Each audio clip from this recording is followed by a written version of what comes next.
Hai, ke udara dari Melaka Mall. Saya berasa sangat bangga kerana pada hari ini saya dapat menjemput seorang murid misteri yang penuh dengan bakat yang sangat istimewa. Tepukan gemuruh untuk...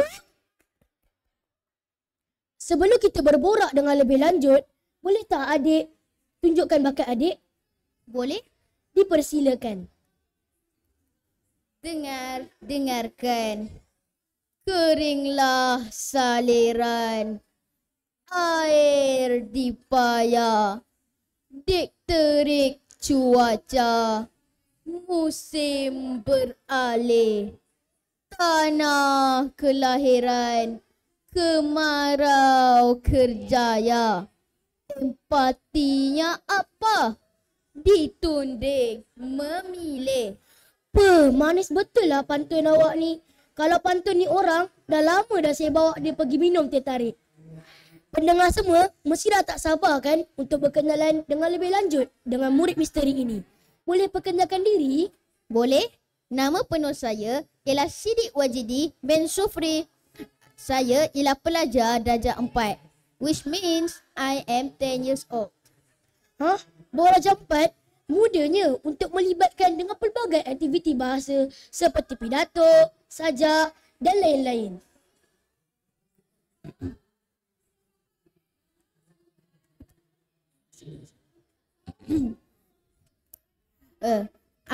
Saya bukan sahaja master dekat bahasa Melayu, tapi bahasa Inggeris. Pertandingan yang saya pernah masuk ialah pidato, sajak, dain cilik. There's a lot. Saya nak tanya satu soalan ya. Macam mana Siddiq boleh timbul minat dalam segi bahasa ni ya? Bila kali pertama dengar, rasa macam minat. Tapi rasa macam tak ready lagi. Tapi bila dengar ayah saya berpidato di depan orang, saya rasa macam impress, rasa macam tertarik. Dan saya rasa saya macam nak ambil inspiration daripada ayah saya. Kiranya ayah awak ni dia memang mahir lah dalam bab bahasa ni. Yes, that's right. Ayah saya ialah seorang guru bahasa Melayu. Oh, faham. Siddiq, mesti Siddiq dah lama kan dalam bidang bahasa Melayu ni kan? Apakah cabaran yang Siddiq pernah hadapi? Cabaran bagi saya, cabaran yang paling susah sekali bagi saya sebelum datang ke sesuatu pertandingan ialah menghafal. Kalau ada kerja ke apa-apa ke nak buat sebelum sambung hafal, lepas tu bila dah siap, I'm done with all of those works, then I forget. That's what makes it harder for me. Betul tu. Saya pun pernah lalui macam tu juga.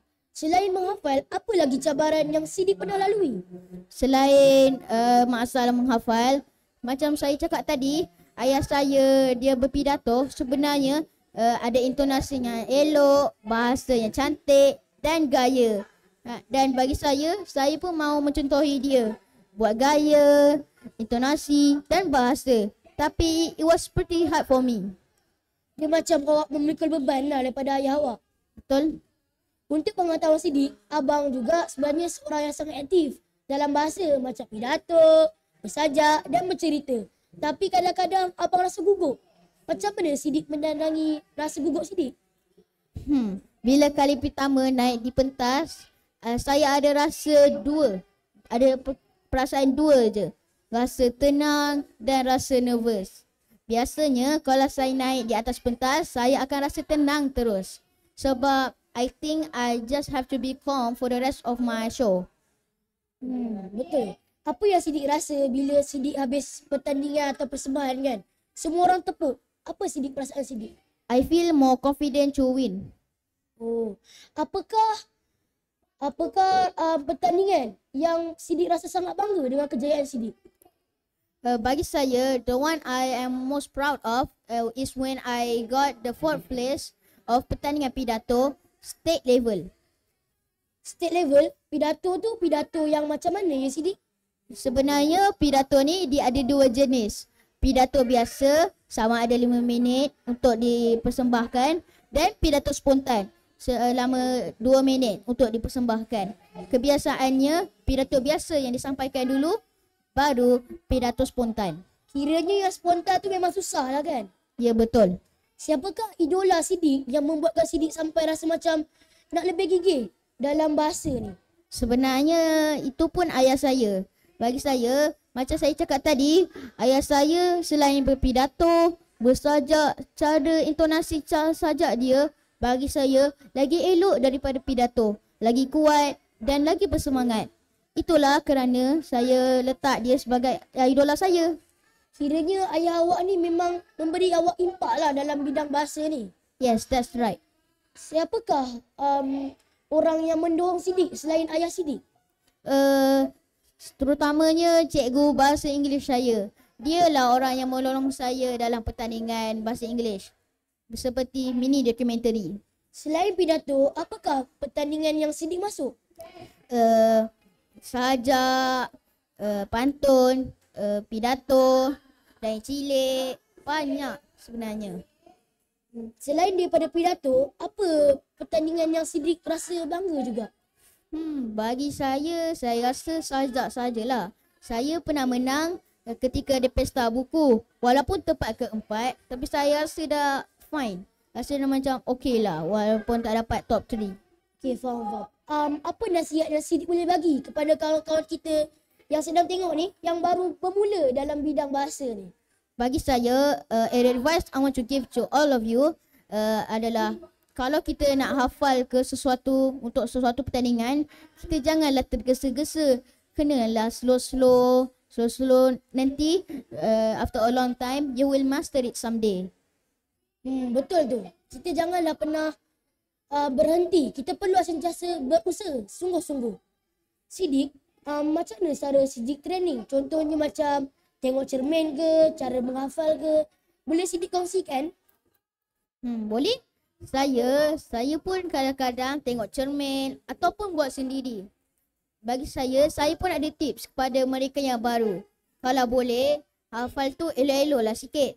Dan kalau nak training boleh tolong dengan mak ayah ke, siapa-siapa pun boleh. Betul tu kawan-kawan. Siddiq jadinya saya nak tanya, Siddiq ada tak apa-apa macam kena marah ke time training sebab buat kesalahan? Ya, pernah. Biasanya ayah saya yang marah. Siddiq pernah tak rasa macam nak stop dalam bidang bahasa ni? Yes, I have, but I never give up. Oh, faham. Siddiq pernah tak rasa macam Siddiq jatuh terus? Jatuh. I don't think I have, but I hope not. Oh. Okey, kesimpulannya, minat ni dia tak semestinya membawa kita kepada kejayaan tanpa usaha dan disiplin. Betul.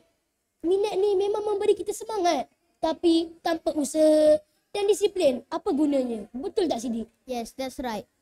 Siddiq rasa apakah Siddiq punya pengalaman tentang disiplin? Ada. I have a lot actually, but I think I want to have more in the future. Oh, okay.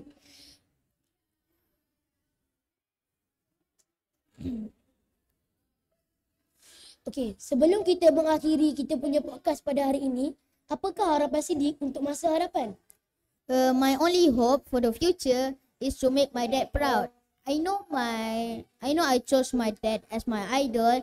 I also want to make idola saya rasa bangga kepada saya. That's what I hope for the future. Boleh betul awak punya harapan dia. Abang doakan supaya Siddiq akan berjaya dan membanggakan Siddiq pada masa hadapan. InsyaAllah. Amin. Nampaknya masa telah jealous lah kita ya.